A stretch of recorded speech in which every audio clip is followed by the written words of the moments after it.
Então, pessoa, precisamos organizar uma matriz argumentativa sobre uma das bases mais polêmicas e traumáticas desse ano, dessa década, talvez da formação do Brasil contemporâneo. Eu me refiro à frequência da violência nas escolas. E quando eu me refiro à violência nas escolas, eu não vou, nesse momento, me limitar aos ataques terroristas recorrentes dentro do cenário escolar, mas a todos os níveis de violência que foram institucionalizados de alguma forma.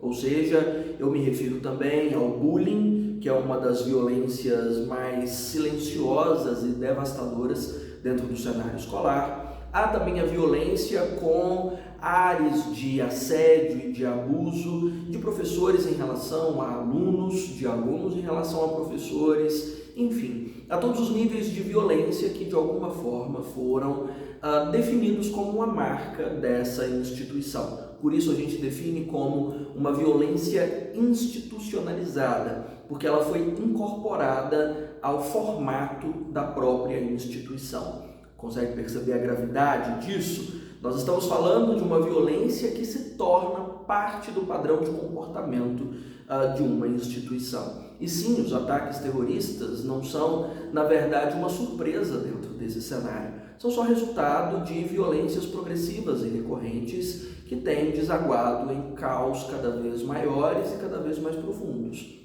Quem acompanhou o desastre em Realengo deve se lembrar. Quem acompanha, por exemplo, o que aconteceu nos Estados Unidos recorrentemente em relação ao cenário escolar também sabe que não é novidade, nada disso é novo. Nós estamos falando de um problema crônico que tem se alastrado na formação desse país desde que, sim, vamos usar o primeiro grande contexto para você montar o repertório da sua introdução, desde que nós mergulhamos literalmente numa estrutura de modernidade líquida, ou seja, o que era para estabelecer um padrão sólido de segurança, de harmonia, de conforto e de acolhimento, torna-se cada vez mais instável, cada vez mais indefinível, cada vez menos compreensível em termos de papel mesmo institucional ou de força de controle. Quando Bauman menciona que nós vivemos dentro de uma estrutura líquida de sociedade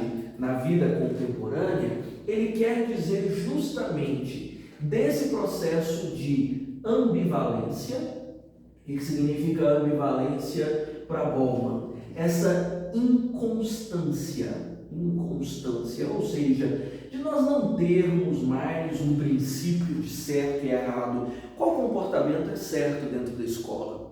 Como um professor deve se referir aos seus alunos? Que papel um professor desempenha em termos de autoridade e controle dentro do ambiente escolar? Há hierarquias? Qual é a função da hierarquia na administração do poder? Como alunos devem se comportar nesse ambiente? Alunos têm papéis tão importantes quanto professores? Qual é o papel das outras instituições no apoio ao funcionamento da escola?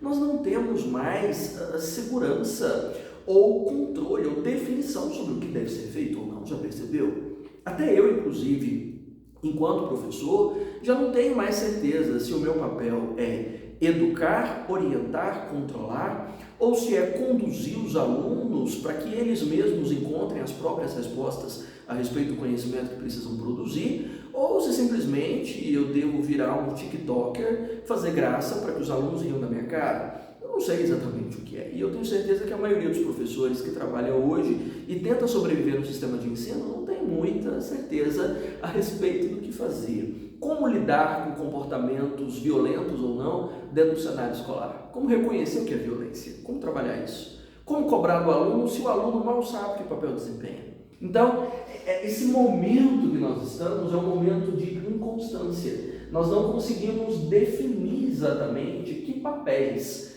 pessoas, instituições devem desempenhar. Então, nós caminhamos para o que Bauman chama, dentro dessa modernidade líquida, para uma estrutura de instituições zumbi, ou seja, as instituições que deveriam determinar o nosso comportamento, o nosso padrão de vida, e de controle de sociedade estão aí vivas, né? A gente tem escola, a gente tem um sistema de justiça, nós temos uma estrutura de segurança pública, está tudo aí vivo, a gente acha as instituições. No entanto, a maioria delas já não tem mais muita certeza sobre o que devem ou não fazer, sobre como agir. Então elas estão vivas, apesar de meio mortas, né? Estão meio em decomposição. E se a gente for pensar na escola, ela está literalmente em decomposição, né? As paredes estão caindo, o mobiliário está desmanchando, os professores estão surtando em burnout, a maioria deles mal tem formação para atuar em sala de aula como deveria, o suporte pedagógico inexiste, o psicológico então nunca apareceu, realmente é um processo em decomposição. Esse grande zumbi chamado escola já não tem cérebro, já não tem olhos e já não tem pernas que sustentem. Nós estamos completamente desvalidos dentro desse processo. Então, essa zumbização das instituições tem a ver com certa inabilidade, tem a ver com essa incapacidade de atuar dentro do que as normas ou determinados padrões deveriam saber fazer. Ou seja, nós estamos falando de um cenário de debilidade profunda, crônica. Eu digo crônica porque ela evolui com o tempo e se aprofunda com o tempo de forma desastrosa. Então, como é que você cobra que uma instituição faça se ela mal sabe o que deve fazer ou se ela mal tem recursos para funcionar, né? Se ela nem tem vida mais para funcionar direito?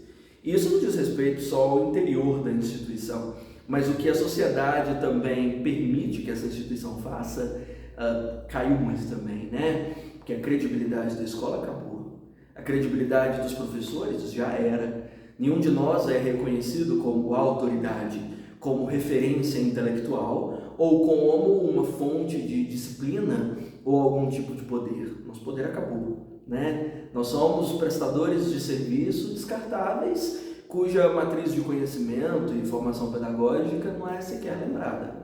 Então, como é que você espera que uma instituição assim consiga estabelecer padrões de comportamento saudáveis, né? Não violentos, controlados? Não dá, né? Então, estamos aí nesse grande Walking Dead educacional, nenhum de nós sabendo para onde está caminhando, só sedentos por cérebros, principalmente dentro do governo, que consigam dizer o que nós devemos fazer, ou que estabeleçam políticas públicas eficazes para lidar com a crise, né, que se arrasta no sistema de educação quase que desde a sua concepção. Grave, né? Bom, que teses nós podemos desenvolver para sustentar isso? Mas por qual razão alunos, por exemplo, chegam às escolas com comportamentos violentos?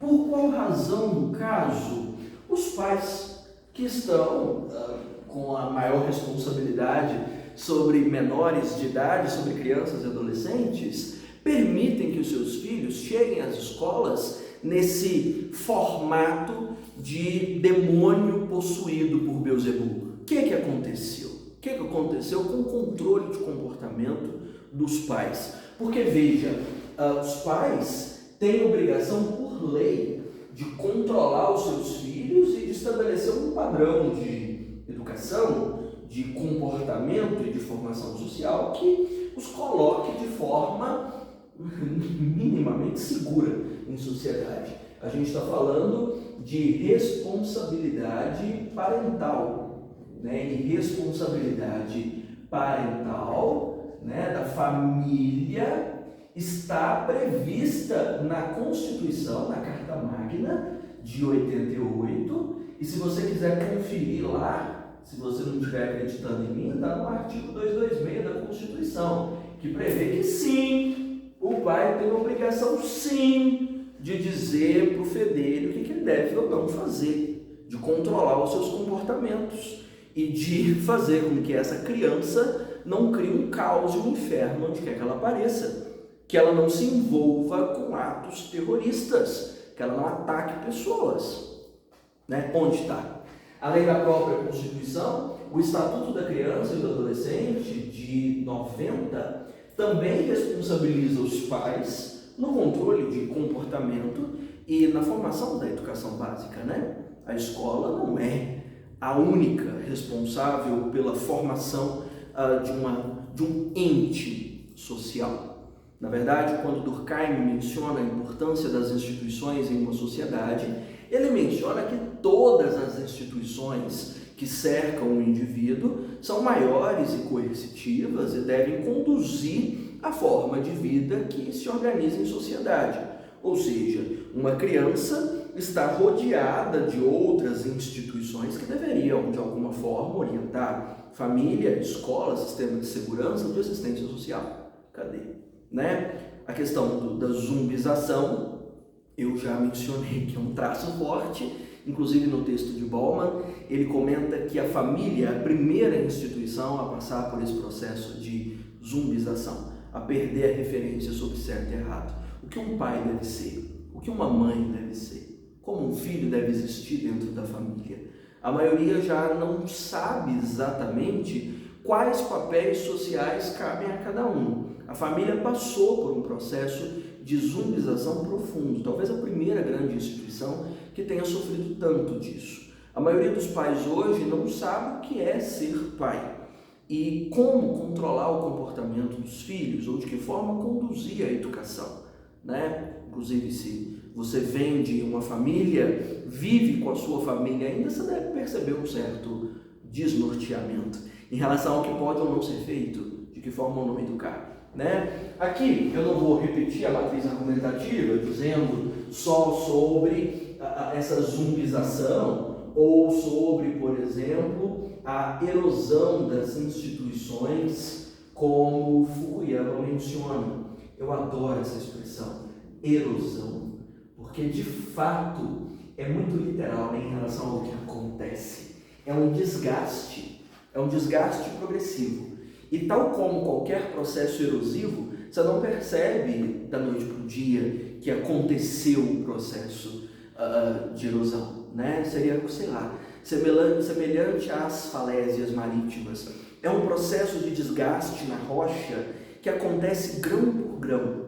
E ali esse rompimento dessa estrutura rochosa, que de fato era sólida, a estrutura familiar era sólida, né? Foi perdendo por grãozinho, até virar areia, né? Nós temos areia pura, não tem forma, não tem função, não segura água, não contém nada, não se estabiliza. A educação em casa é tal qual um castelo de areia, construído nessa grande areia, fruto dessa erosão.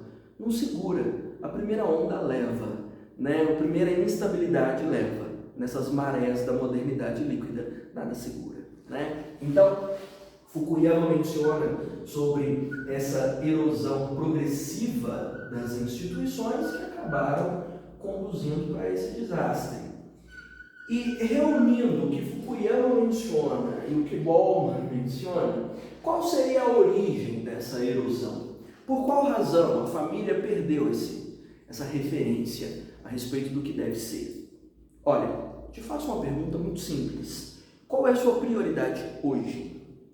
Não, vou refazer a pergunta. Na sua lista de prioridades de vida, em que lugar está a família? Em que lugar da sua lista de prioridades está laços comunitários? Em que lugar da sua lista de prioridades está cultivo de laços afetivos e familiares? Conseguiu perceber na primeira página da sua lista? Talvez na 10ª, talvez na 100ª parte tenha lá os 2 últimos minutos do domingo dedicados à família, e quase sempre é uma convivência familiar meio bizarra, em que está todo mundo no telefone olhando para baixo e ninguém sequer troca um olhar ou uma palavra em termos de profundidade de laços, né? E por que família saiu da nossa lista de prioridades? Estou comparando isso, por exemplo, à geração dos seus avós, cuja matriz era a família. Chegar à vida adulta, de fato, significava compor família. Ter sucesso na vida significava manter a família estável e próspera. né? Estar finalmente realizado na vida era ver os filhos e os netos se desenvolverem e manter a família por perto, né? Mantendo-se, inclusive, como arrimo e como um imã familiar, mantendo todos unidos. O que mudou? Que fez com que nós mal lembrássemos que nós temos família para cuidar? Veja, a nossa prioridade, provavelmente na sua lista de prioridades, vem o trabalho, né? Então, o trabalho se torna, na verdade, o protagonista da vida moderna. Nós não temos mais laços familiares, sociais ou laços religiosos, morais ou afetivos como princípio da vida, não dão significado para a vida. Mas o que dá significado para a sua vida hoje?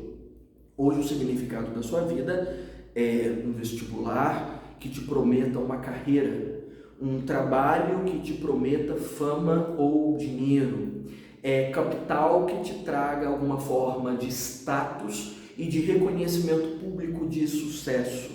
Terminar a vida com a sensação de sucesso é estar cercado de bens que possam ser a prova de que você produziu na vida, porque o seu significado não é mais pelos filhos, pelos netos, é pela produtividade. Hoje, a herança que você deixa não é o seu traço genético distribuído para outras pessoas, mas os bens que você é capaz de comprar, o dinheiro que você é capaz de acumular. Nós alteramos abruptamente o circuito das prioridades, né? Nós não temos mais prioridade em torno de afeto, nós temos prioridade em torno do capital. Então, essa grande mudança que nos trouxe para isso que Durkheim chama de solidariedade orgânica, de uma sociedade centrada no capital, fez com que nós esquecêssemos por completo que relevância tem família. Ou seja, a família hoje se divide em dois tempos: o tempo do trabalho e o tempo do não trabalho. O não trabalho é parte do trabalho também, né? Ou seja, o tempo que você está trabalhando, você está produzindo, para que isso seja a marca da sua existência no mundo. O tempo do não trabalho, você está consumindo o produto do que outras pessoas trabalharam e você está recuperando forças para voltar ao sistema do trabalho. Ou seja, você só vive dentro desse ciclo.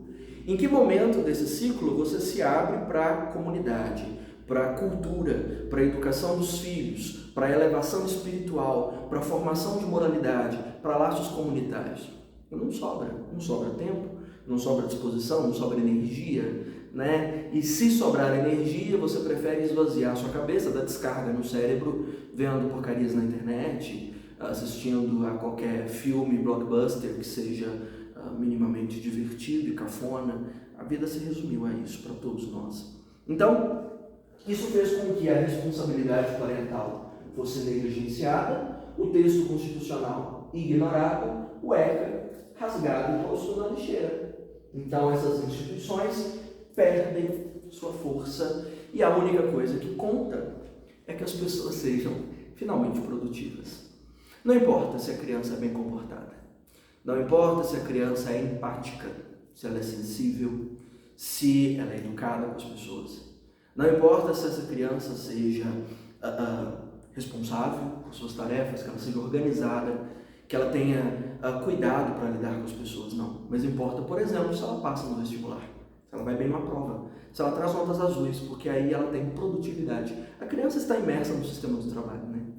Ela precisa ser produtiva.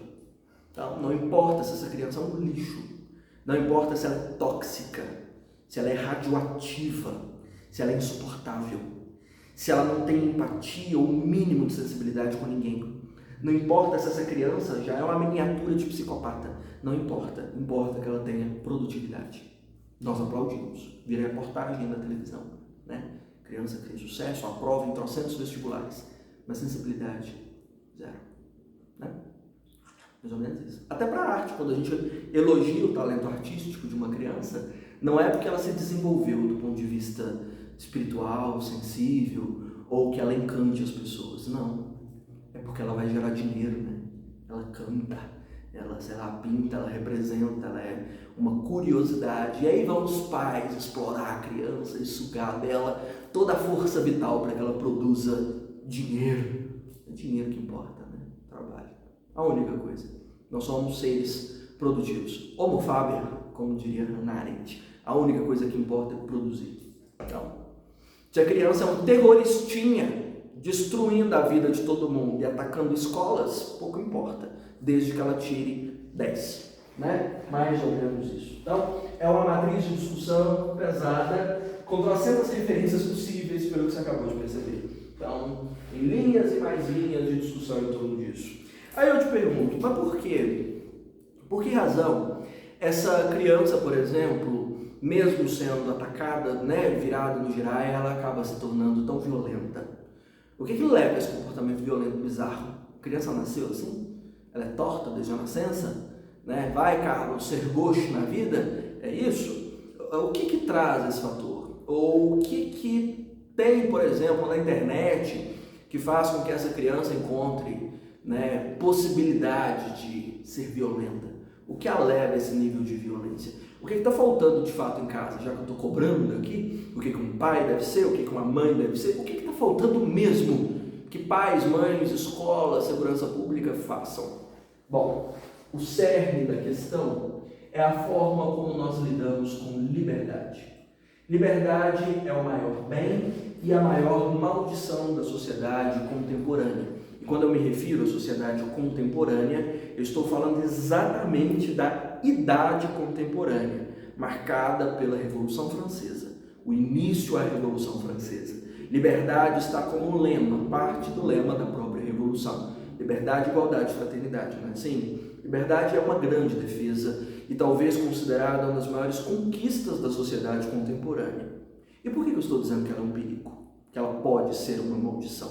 Bom, porque eu estou falando sobre a possibilidade de nós cairmos no que Immanuel Kant chama de mal radical. O que significa isso? Significa que liberdade, embora seja uma bênção para a formação da nossa vida, se ela é exercida com pouco controle e pouco a pouco ela ganha avanços e mais avanços, sem que ninguém coloque limites, sem que ninguém diga aqui você tem que parar, aqui é a fronteira, aqui você não pode passar, essa liberdade se torna violência, essa liberdade se torna brutalidade, essa liberdade se torna o que alguns autores chamam de ultraviolência, a violência extremada, brutal, corrosiva, destrutiva e imperceptível para quem pratica. Então, atos extremos de terrorismo, de ataques nas escolas, de abuso, de violência, não nascem desse tamanho. Eles não despencam sobre as pessoas de uma vez. O terrorista não nasce terrorista. Ele nasce debochado, talvez. São liberdades menores, exercidas sem limite, que levam ao extremo. Então, o cenário escolar começa hoje com uma risadinha com a boca coberta, com a coleguinha do lado. Essa risadinha se torna um apelidinho para o colega que tem as orelhas de abano ou o nariz maior que o normal. Do apelidinho se torna uma risada estridente em alto e bom som para todo mundo ouvir. Disso se torna um empurrão na hora do recreio, do empurrão na hora do recreio se torna um motim, do motim se torna uma surra, da surra nós caímos no assassinato, no ato passional. É assim. Por mais que você ache essa minha sequência muito brutal pela velocidade com que eu trouxe, atos de violência extrema, de ultraviolência, acontecem assim. Nascem de pequenos fatos, de pequenas liberdades exercidas sem que alguém coloque limite, até o ponto em que isso se torne uma violência extrema, sem que o praticante perceba, até porque foi pouco a pouco, ele não notou o que fez, né? Dentro da psicopedagogia, nós sabemos que a criança testa constantemente os limites que ela pode quebrar. Então, quando a criança é travessa, quando ela grita, quando ela chuta, quando ela, se arrasta pelo chão, dá uma birra ou coisa parecida, quando ela é desobediente, ela sabe que está sendo desobediente, porque a criança não é burra, como você geralmente trata, né? Ela não é descerebrada, ela sabe que está errada. No entanto, ela, enquanto criança em processo de formação, ela vai testar continuamente se a fronteira da liberdade ainda está ali ou se ela já pode passar.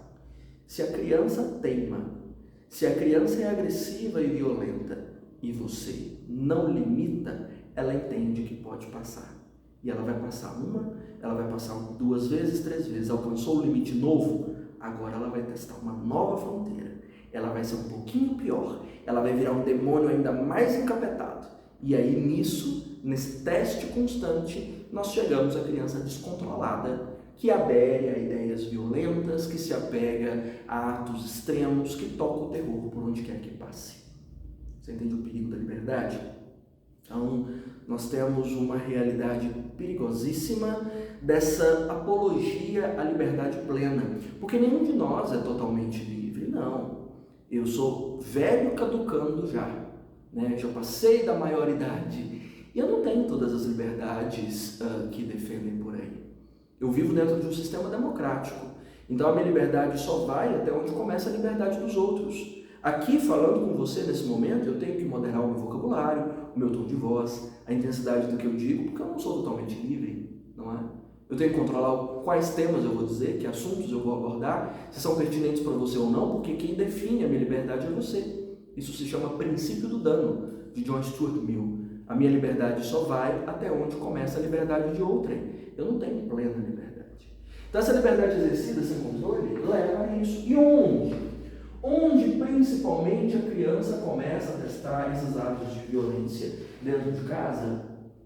Ela começa a testar isso dentro da escola? Não. O primeiro teste que acontece é dentro do computador, é dentro das redes sociais, é no cenário da cybercultura. Porque a internet é visivelmente uma terra sem lei. É onde você encontra bolhas e comunidades em que liberdades são plenas e não há limites para controle. E essas crianças, sem fiscalização dos pais, podem encontrar qualquer comunidade que trate dos maiores absurdos e ainda assim ela vai ser aceita e vai conseguir ampliar a fronteirazinha, entendeu? Então, esse cenário da cybercultura, teorizado por Pierre Levy, tem como uma das marcas maiores e mais perigosas a ausência do controle. A gente está tentando pôr um ou outro controle até agora sem sucesso. Tentamos um projeto de lei das fake news para tentar controlar o cenário, mas enfim, a rede é movida a capital. A capital é a coisa que mais importa. Ninguém consegue frear, né? Ainda não conseguimos. Ainda não conseguimos impedir que grupos extremistas de ultraviolência, de linhas neofascistas ainda se disseminem. Nós não conseguimos conter o discurso de ódio na rede. Cyberbullying é rotina.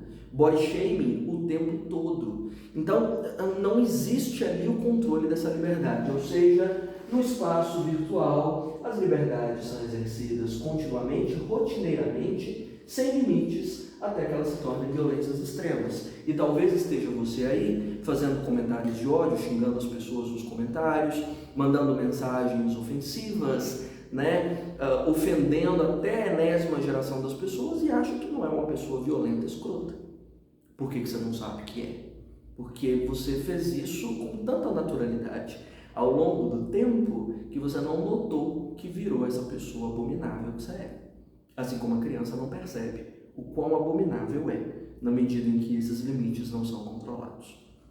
Aí eu volto, né? Quem deveria controlar? Quem é que compra o bendito do celular e coloca na mão de uma criança? É a mesma coisa de você entregar uma arma para uma criança. Até porque tudo dentro do cenário dessa vida pode funcionar como ferramenta ou como arma, né? Depende da forma como você usa. E a criança tem usado isso como arma, a criança e o adolescente, não como ferramenta, né? É arma para destruir sua autoestima, é arma para alterar a sua noção de personalidade, de identidade, é arma para atacar as pessoas. Então, o cyberespaço é o espaço perfeito para exercer essas liberdades descontroladas, para ofender limites, para distorcer o princípio do dano, né? Para criar um caos, para banalizar tragédias, infelizmente. Precisamos de controle. Quando? Não sei, né? Não sei em que momento esse controle vai existir. Então, caso você, né, pequeno pequena pessoa desesperada, o caos desse país, esteja fazendo uma redação para concursos ou para vestibulares e queira tratar de uma perspectiva a respeito desse assunto, a perspectiva não é nada saudável. Até porque, infelizmente, também, aqui eu não cheguei a desenvolver a tese, mas caso você queira desenvolver, a única coisa de que nós somos capazes é de nos comover quando as tragédias acontecem. A gente chora, a gente se indigna, faz post nas redes, faz vídeos lamentando, né? Cria um sentimento absurdo de revolta. Nós somos ótimos com as emoções, mas e aí? Está fazendo o que para evitar? Está controlando as liberdades? Está educando melhor sua cria? Está trocando o tempo das redes sociais por conversa com os seus filhos? Está orientando as pessoas por perto? Está percebendo o nível de psicopata que você tem dentro de casa? Está ajudando as pessoas a não surtarem por perto? Está vendo a forma como as crianças estão sendo deterioradas? O que você está fazendo? O que você fez para evitar? Porque quando a tragédia acontece, não adianta ter medo de levar os filhos para a escola. Até porque, se brincar, o seu filho é um dos violentos que está proliferando o caos lá dentro, em forma de bullying, em forma de ofensa, né, destruindo a autoridade e o equilíbrio da escola. Você sabe o que o seu filho faz? Você frequenta reunião de pais? Você controla comportamentos? Ou você acha que a educação do seu filho se traduz em notas? Ou você acha que pagar a escola significa educar? Porque só injetar dinheiro no seu filho não vai fazer com que ele vire gente. Nós não somos feitos de capital, por mais que a gente se esforce. Para isso, para virarmos fruto do capital, a humanidade não é construída em cima disso. O que você está fazendo?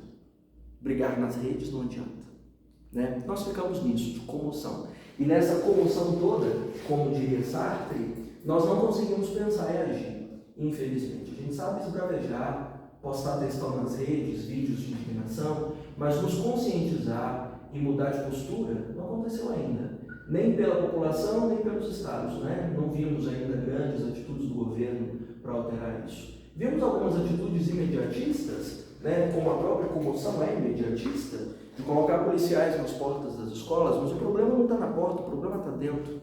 O problema está no seu filho. E aí? O que está sendo feito? Está sentando seu filho para conversar? Ou você está fazendo como certos pais que colocaram canivete na mochila dos filhos para que eles se protegiam? É isso que está fazendo? Porque se for, sinto te dizer que o próximo terrorista é ele. E eu não estou exagerando. Né? Então, existe aqui uma demanda só focada nisso, né? Nessa grande comoção, e agora a gente achou espaço para chorar doidado, né? Porque em qualquer rede social você pode fazer o seu escândalo ridículo, em vez de dar atenção para as pessoas que estão fora do telefone. Que existe uma vida fora do telefone. E aí? O que você fez para cuidar dela? Né? Ou para cultivar laços ou afetividade? Para se conectar com a comunidade? Para ensinar empatia, porque empatia é ensinada. Pessoas não nascem empáticas, né? Então, a perspectiva de futuro para isso é péssima, né? Nós ainda vamos mergulhar num cenário de mais violência. Nós somos uma sociedade beligerante, mais preocupada com armar pessoas do que em educá-las, infelizmente. Nós gastamos mais com o sistema de justiça do que com o sistema de educação. As escolas não estão sendo melhoradas, professores não estão sendo preparados. Não temos assistência social, controle de segurança pública ou formação pedagógica capaz de lidar com isso. Nem a Constituição está sendo cobrada sobre os pais. Os pais são colocados como vítimas, não como responsáveis. A criança é colocada como vítima, não é responsabilizada. No fim, ninguém é responsável, só a escola capenga, xoxa, que consegue receber a carga da culpa. E aí? Então, perspectivas péssimas. No entanto, se você é daqueles que precisa elaborar uma intervenção, meu senhor, a gente precisa de uma política pública que pegue o negócio da base e pegue esse zumbi e ressuscite, e coloque um cérebro nele, e reforme as pernas, e ensine a andar.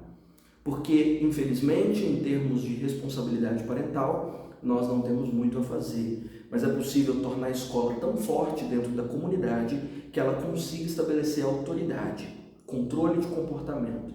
Então, é preciso que essa política pública seja feita de forma interdisciplinar, ou seja, nós precisamos urgentemente fundir conselhos tutelares, instituições de ensino, em torno de esforços de formação. Não é revistar mochilas, não é detectores de metal, é formação. É preciso uma educação para a não violência.